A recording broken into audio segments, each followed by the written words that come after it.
It takes seconds to discard 24 years of marriage when you think you are trading up. Edmund Hartwell slid divorce papers across the table and told his wife, Cecilia, he was leaving for a younger associate at his law firm. His reason was brutally simple. Cecilia was, in his words, too comfortable. Edmund made a fatal psychological calculation that evening. He looked at a woman who had quietly managed his schedule, raised their son, and folded away her own ambitions to support his, and he equated that silence with a lack of capacity. To a man obsessed with visible success, a quiet, unpretentious life registers as empty. This logic model illustrates a common modern error, confusing valuation with value. Valuation is measured by visible metrics, job titles, expensive suits, and public noise. Value, on the other hand, is structural. It is built slowly over time through foundational depth and resilience. Edmund judged his wife entirely by the left side of this model. What nobody in their town knew was that Cecilia possessed a quiet asset of her own. Her father, a man who repaired clocks and lived modestly on the edge of the Whitmore Valley, had left her a sealed envelope.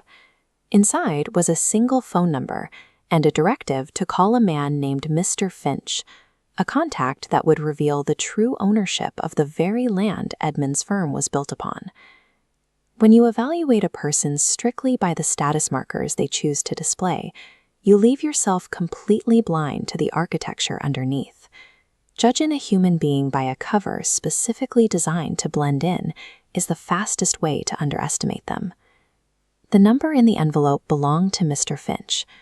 Sitting at the exact same table where Cecilia had signed her divorce papers, Finch opened a leather briefcase and explained the reality of her father's life. George Alderton had spent 4 decades quietly building a financial empire while repairing watches for the neighbors. This diagram maps the scope of that empire. From a single origin point, Alderton capital flows into unbranded assets, rural schools, women's shelters, and specific landholdings across 7 states, including the critical parcels in the Whitmore Valley. The total private portfolio Finch handed over was conservatively estimated at $3.3 billion. Notice how the return on public recognition here is exactly 0%. George Alderton avoided press releases and refused to put his name on buildings. This directly inverts the standard corporate philanthropy model, which treats charity primarily as an engine for public relations. Cecilia inherited the wealth and the methodology. She told no one. She let her ex-husband pack his things and walk away without ever correcting his assumption that she was leaving the marriage with nothing. By refusing to broadcast her new reality, Cecilia bought herself the space to live it.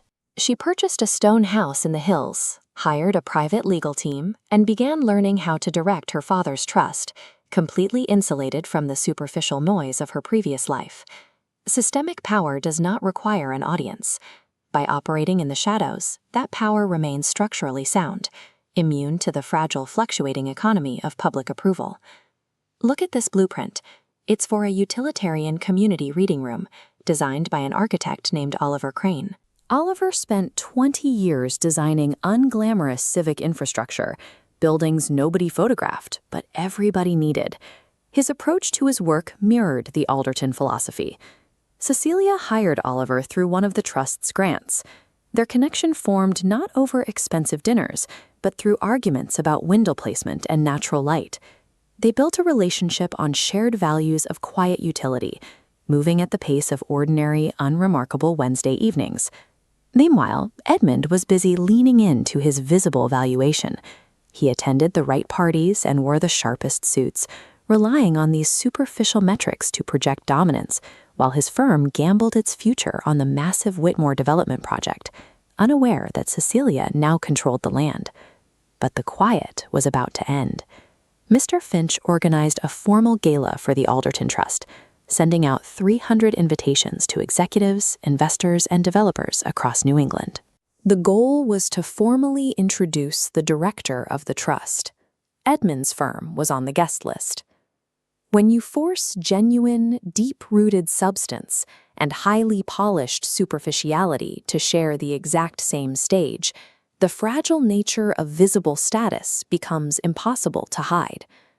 Edmund arrived at the Grand Hartfield in a charcoal suit, with Vivian on his arm. He walked across the marble floor at ease, expecting, as he always did, to be the most important person present. Then Mr. Finch took the podium. He laid out the history of the clock repairman's massive trust and introduced the sole director. The doors opened, and Cecilia, the woman Edmund had discarded for being too comfortable, walked to the front of the room. Edmund froze. In a matter of seconds, his entire math collapses. He stares at the stage, realizing the quiet wife he threw away was the foundation of an empire he could now never access. He crossed the room, ignored his new partner, and dropped to his knees in front of 300 people to beg for forgiveness. Edmund was reacting to a devastating recalculation of her net worth. Apologies triggered exclusively by the realization of someone's newly discovered financial or social leverage are not acts of contrition. They are simply another transaction. Cecilia looked at him, told him she forgave him, and then firmly instructed him to stand up. She turned her back on Edmund and walked across the dance floor to Oliver, the man who had seen her value when she was wearing a paint-stained shirt on her porch. This step chart maps Edmund's trajectory. Because Cecilia controlled the critical land parcels, the Whitmore project collapsed. His firm quietly sidelined him. 4 months later, recognizing his status had flatlined, Vivian packed her bags, leaving him completely alone.